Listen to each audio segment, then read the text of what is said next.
I'm all about that bass, no trouble. I'm all about that bass, no trouble. I'm all about that bass.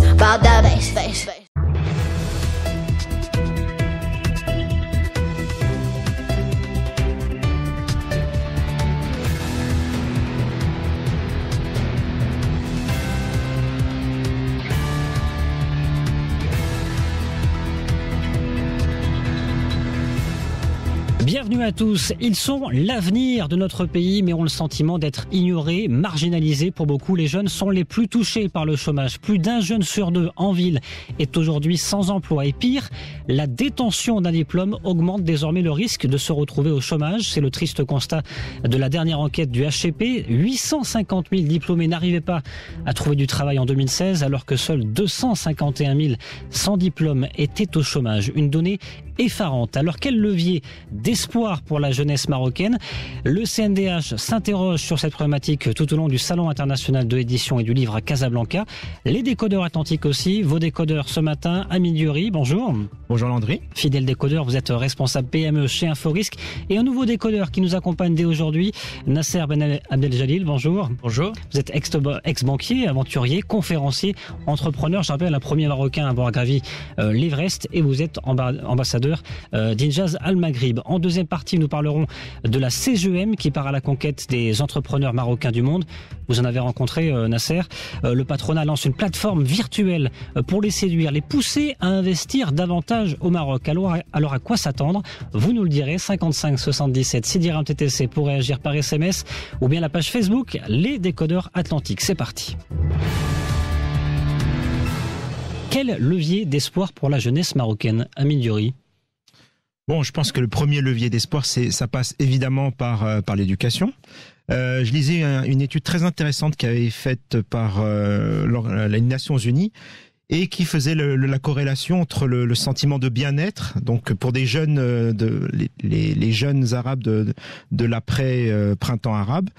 Et il faisait un lien direct entre le fait de plus on est éduqué et plus ce sentiment de bien-être est important. Donc évidemment, c'est le premier levier important à mettre en œuvre. Plus on est éduqué et plus on a une école exemplaire aussi, parce qu'il faut rappeler que près de la moitié des professeurs sont absents chaque jour dans l'école marocaine. Oui, ça c'est un premier chiffre. Un autre chiffre qui est assez consternant, c'est de voir les taux de chômage entre les jeunes qui suivent une éducation dans la faculté publique et puis ceux qui sont dans les écoles privées. Et il faut quasiment diviser par deux le taux de chômage pour ceux qui sont dans une école privée par rapport à ceux qui suivent un cursus dans les facultés marocaines. Donc chiffre assez triste, oui. Puisque après tout, ceux qui ont de l'argent vont mettre leurs enfants dans l'école privée, et donc là ça crée forcément une distorsion entre les jeunes qui ont des moyens et ceux qui n'ont pas de moyens. Nasser Abdeljalil, vous, quel levier d'espoir pour la jeunesse marocaine en dehors de l'éducation? Alors moi je dirais l'entrepreneuriat, parce que dans la vie soit on attend qu'on nous aide, on attend qu'on vienne vers nous, soit on va vers les autres et on se crée son propre avenir, j'allais dire. Aujourd'hui, le Maroc, avec ses atouts, mais aussi ses faiblesses, peut pas employer toute cette jeunesse. Donc c'est à la jeunesse de créer des emplois, de se lancer. Et moi, en tant qu'ambassadeur d'Injaz Al Maghrib, je vais beaucoup dans les écoles de l'enseignement public, et à chaque fois qu'on demande aux élèves qu'est-ce que vous voulez être, c'est soit fonctionnaire pour une grande majorité, soit donc je vais chercher un travail. C'est ce qui était ressorti notamment lors d'une étude qui était sortie l'an dernier. Fonctionnaire, c'est l'un des principaux souhaits que souhaite cette jeunesse, justement, faire comme métier. Exactement. Donc il faut changer un peu de paradigme et que cette jeunesse se crée son propre avenir, entreprend.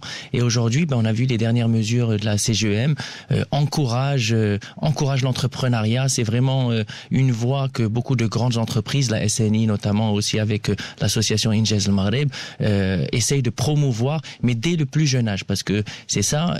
Des associations comme Injaz Al Maghrib sont pas des associations qui créent des entrepreneurs, mais qui créent le mindset d'un entrepreneur. On va dans des écoles dès le collège. Donc dès le collège, avec des petits jeux éducatifs et tout ça, on commence à créer ce mindset autour de l'entrepreneuriat. Et donc ça donnera des résultats. Dans 10 ans, 15 ans, on est en train de préparer l'avenir. Amine Diori, il faut que ce genre d'initiative peut-être se multiplie dans les écoles marocaines. Est-ce que l'entrepreneuriat, c'est la solution de tous les maux? pour En tout cas, c'est clairement une des solutions, c'est évident. Malheureusement, comme le rappelle Nasser, c'est vrai qu'on est dans une société où le chômage des jeunes est très important, le risque est élevé. Donc effectivement, les jeunes se concentrent évidemment sur ce qu'il y a de plus sécurisant, c'est-à-dire le métier de fonctionnaire. Mais clairement, créer son entreprise, c'est très important pour le développement de soi-même. Ça permet aussi d'avoir un travail quand on n'en trouve pas un classique. Et donc, évidemment, c'est une voie qu'il faut absolument développer. Aujourd'hui, il y a énormément d'incubateurs qui sont présents au Maroc. Il y en a à peu près une 60aine qui sont déjà existants.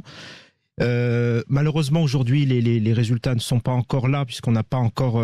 Il y a un écosystème qui a créé autour de tous ces incubateurs pour pouvoir faire en sorte qu'un champion puisse émerger de ces jeunes créateurs. Bon, le milieu entrepreneuriat doit peut-être davantage s'inclure dans l'éducation. Il faut aussi que la réforme de l'éducation passe la vitesse supérieure. Il y a une réforme qui a été lancée, on le rappelle, il y a un peu plus d'un an.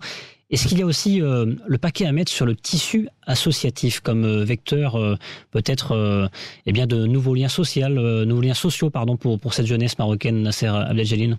Bien sûr, il y a déjà des acteurs très brillants. Moi, j'aime beaucoup l'association Enactus, dirigée par un ami, Adnan Adioui, qui est présente dans toutes les universités, pratiquement toutes les universités marocaines, vraiment aux quatre coins du pays. Et c'est une association qui répond à un besoin, rapide et efficace. C'est-à-dire, ils essayent de voir dans, l'environnement autour de l'université, des besoins qu'il y a à la campagne. Et les élèves, à travers ces associations, répondent à ce besoin. Alors parfois, c'est la création, récemment, j'ai vu un frigidaire écologique. En fait, c'est une jarre, c'est des anciennes, on va dire, techniques, des choses comme ça pour faire breveter. Donc, les associations jouent leur rôle. Maintenant, aussi, il faut des moyens. Donc, certaines entreprises, tout à l'heure, j'en ai cité une, mais beaucoup d'autres sont en train de s'employer sur cette voie-là et à travers des incubateurs ou à travers des fonds.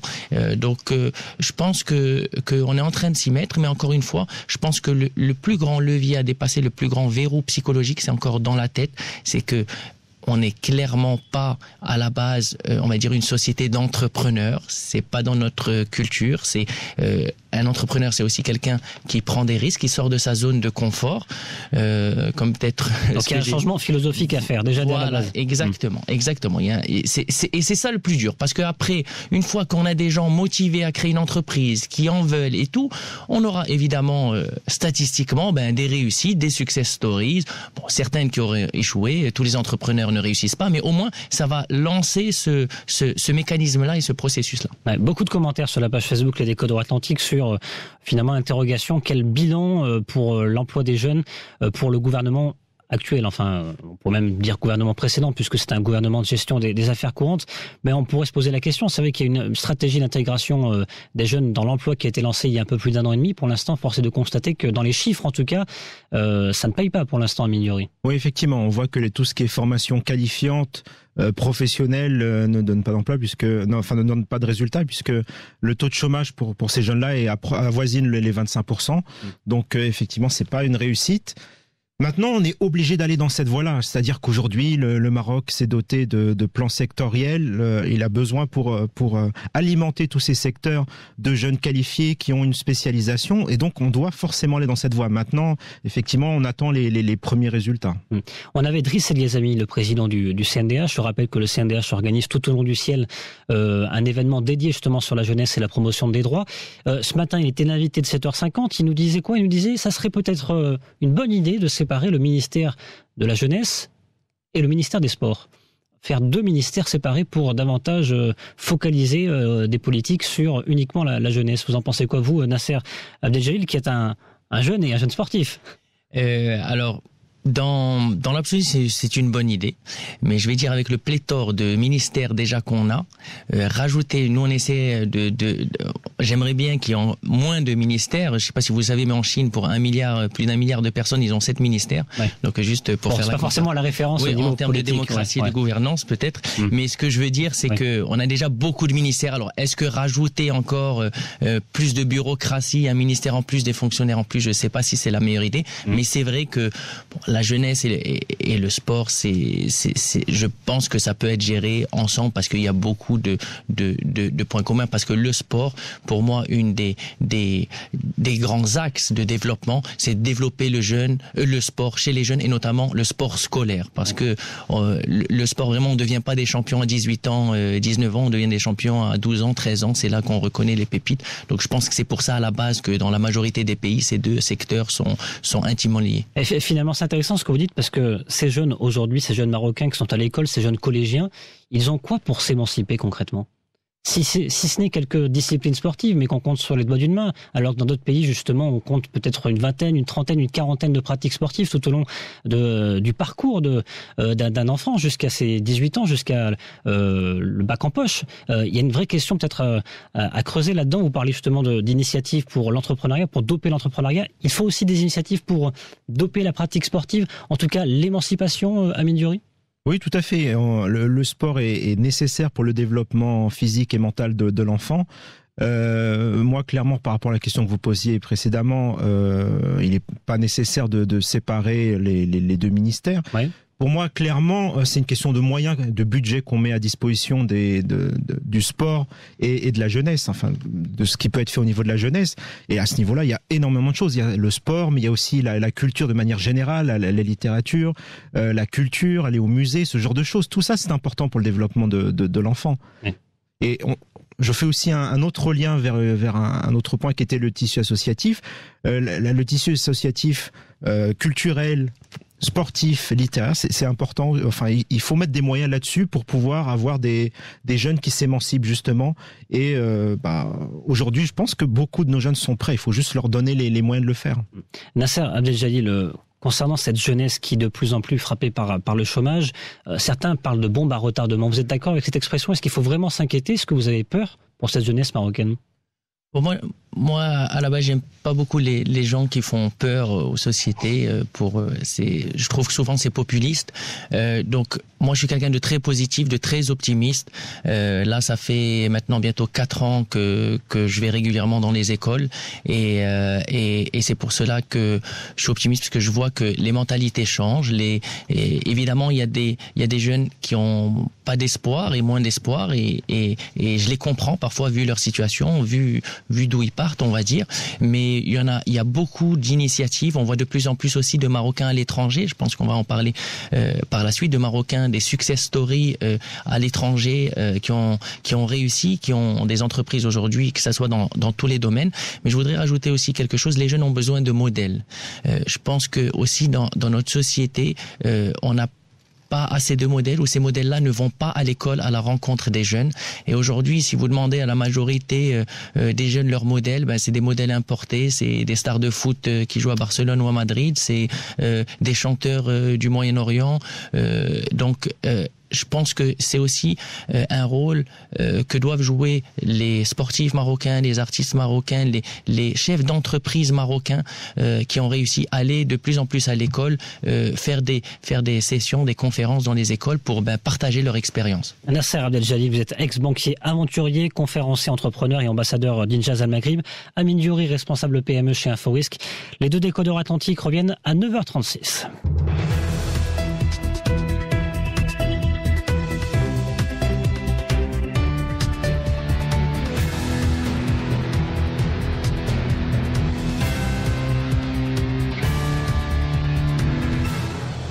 La suite des décodeurs atlantiques ce matin, nos décodeurs Amine Diouri, rebonjour. Rebonjour. Responsable PME chez InfoRisk. Nasser Abdeljalil est également avec nous, rebonjour. Bonjour. Ex-banquier, aventurier, conférencier, entrepreneur. Vous êtes également ambassadeur d'Injaz Al Maghrib. On parle avec vous ce matin des leviers d'espoir pour cette jeunesse qui est de plus en plus désemparée. Près de la moitié des jeunes qui sont aujourd'hui au chômage, plus d'un jeune sur deux dans les villes. Alors ces chiffres, ces derniers chiffres du HCP, 392 000 jeunes qui sont en quête de l'emploi en 2016.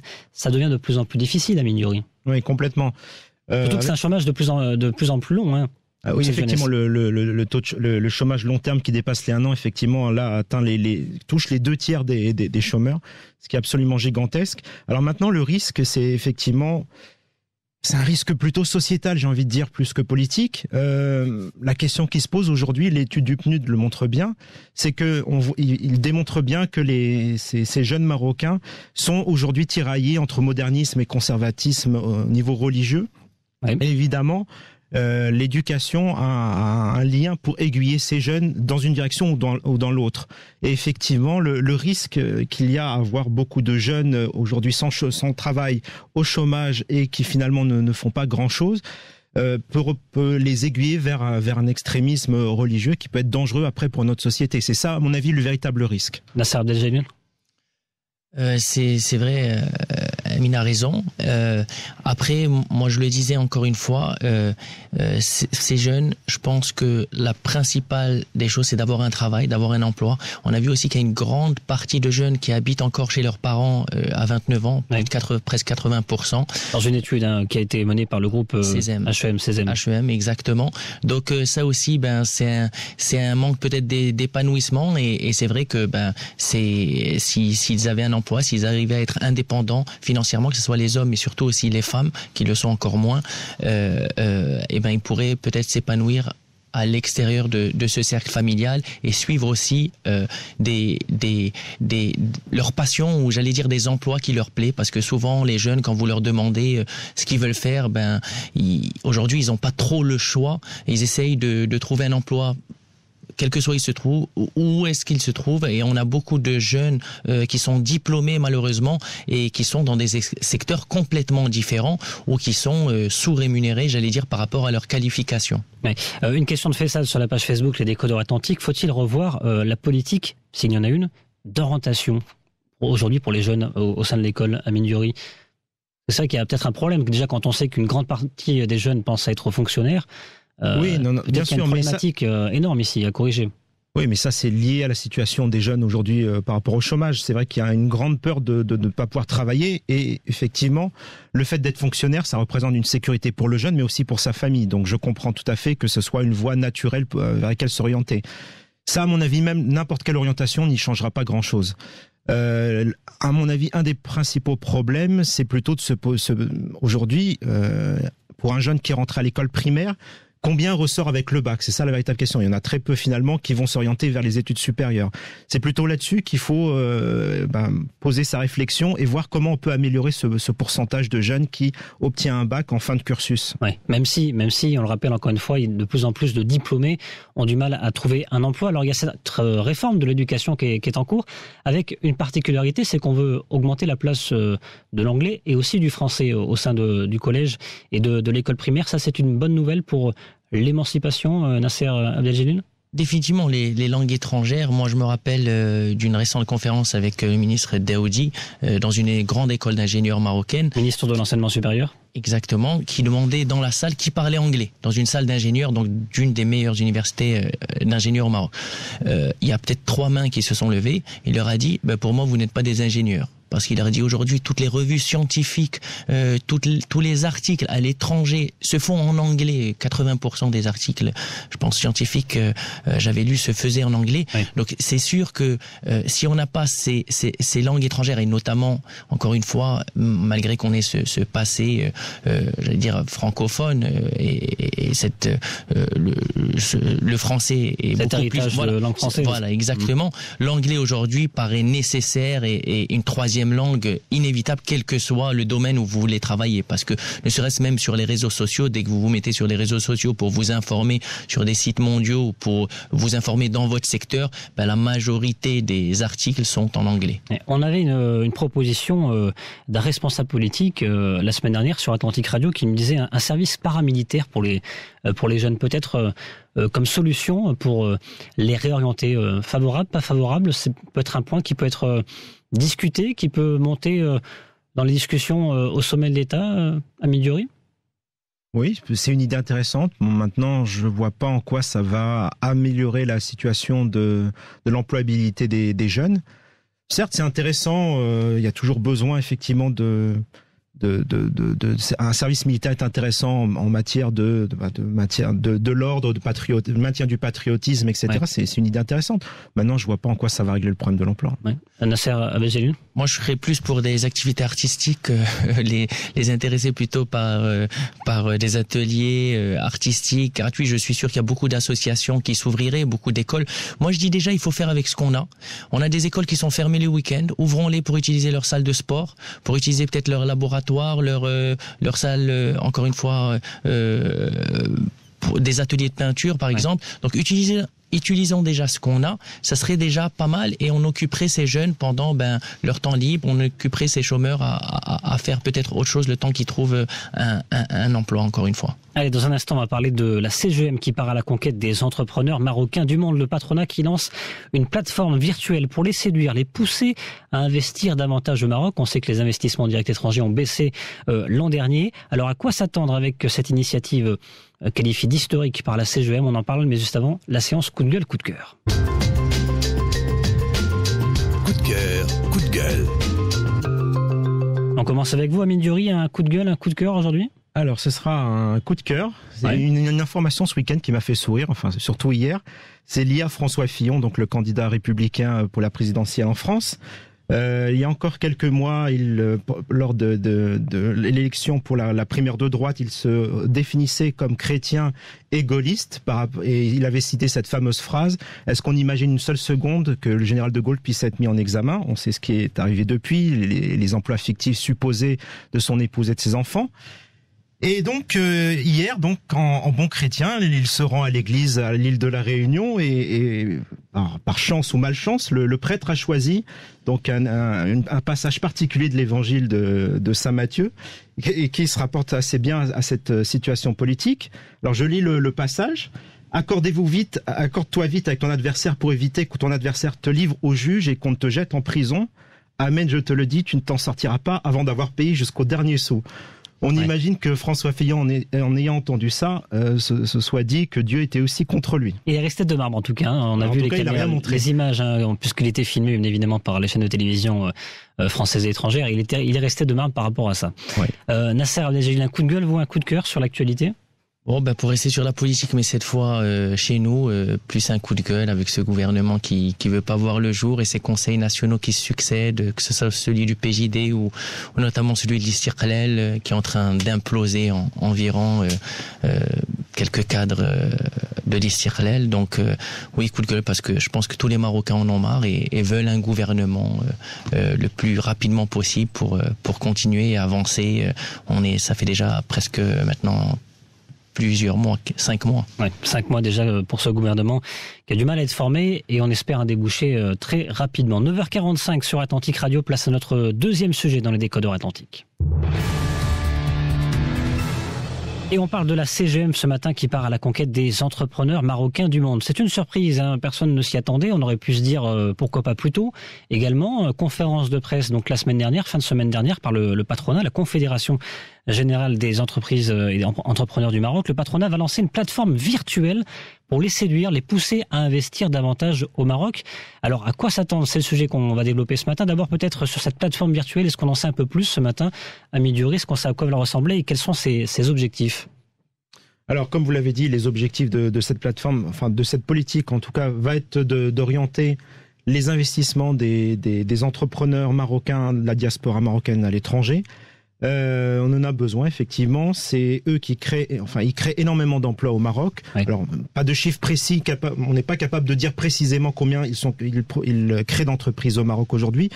Mais compte tenu de leur vitalité dans les différents pays dans lesquels ils sont installés, on ne doute pas une seule seconde que l'apport financier pour le Maroc sera intéressant. Mais on parle de 300 000 Marocains entrepreneurs qui ont depuis plus de 15 ans investi ici au Maroc. Donc déjà, il y a un chiffre qui est assez énorme et un potentiel assez incroyable, Nasser Abdeljalil.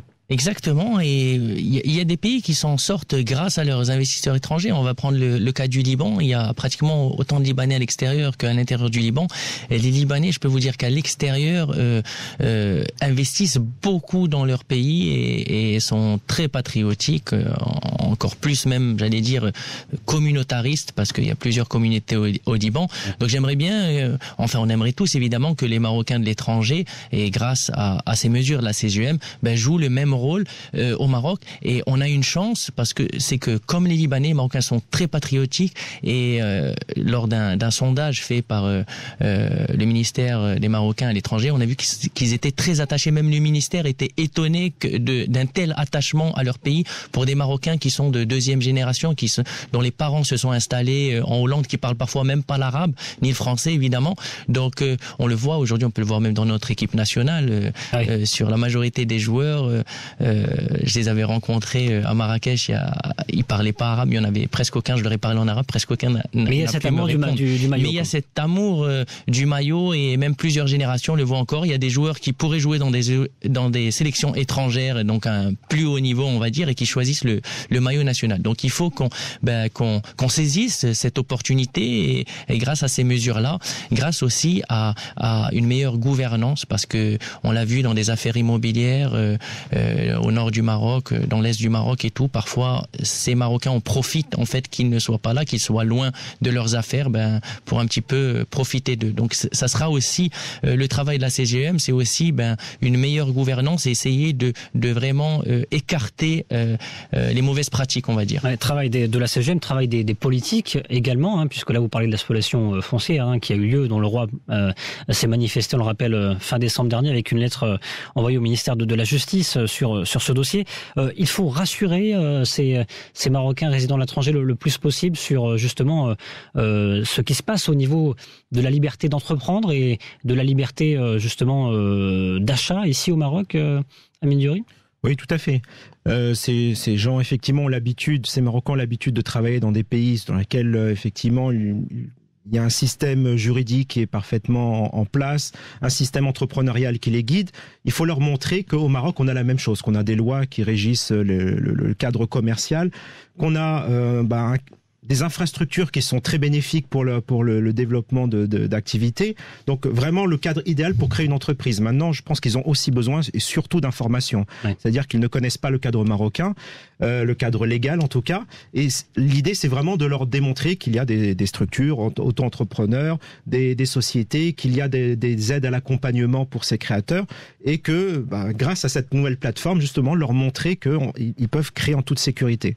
En tout cas, on rappelle que au niveau du classement de Business qui est célèbre, qui mesure le climat des affaires, le Maroc progresse sensiblement et pourrait atteindre le top 50. C'est en tout cas une volonté au niveau de l'État d'ici 2 ans. Est-ce que ça n'est pas trop tard tout de même, cette initiative de la CGEM? Ça peut surprendre tout de même en 2016, aujourd'hui, se tourner davantage vers les entrepreneurs marocains résidant à l'étranger, Nasser Abdeljalil? Encore une fois, il faut rester optimiste. Mieux vaut tard que jamais. Donc, parce qu'il y a des études qui s'inquiètent justement de cette et quatrième génération qui commence sensiblement à se défaire un petit peu de son lien avec le Maroc, parce que n'est pas né au Maroc, ne connaît pas la langue, vous l'avez dit, et est vraiment de moins en moins attaché directement à ce pays.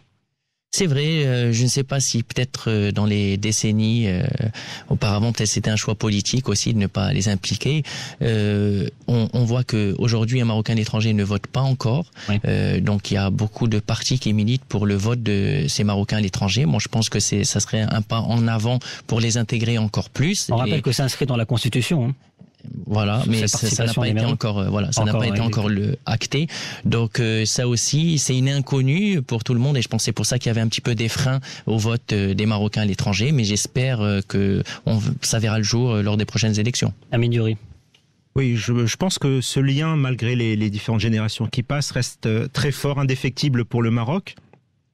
Moi-même, je suis à MRE, je suis né en France, je ne parle pas l'arabe. J'ai grandi jusqu'à mes 30 ans en France. Vous commencez un petit peu. Ouais, à peine. Malheureusement. Et malgré tout ce que je sais du Maroc, j'ai eu cet attachement fort pour ce pays. C'est pour ça que j'ai décidé de venir y habiter. Donc je pense que les générations peuvent passer, le lien peut se détendre un petit peu, mais malgré tout, l'attachement au pays est très fort et restera très fort.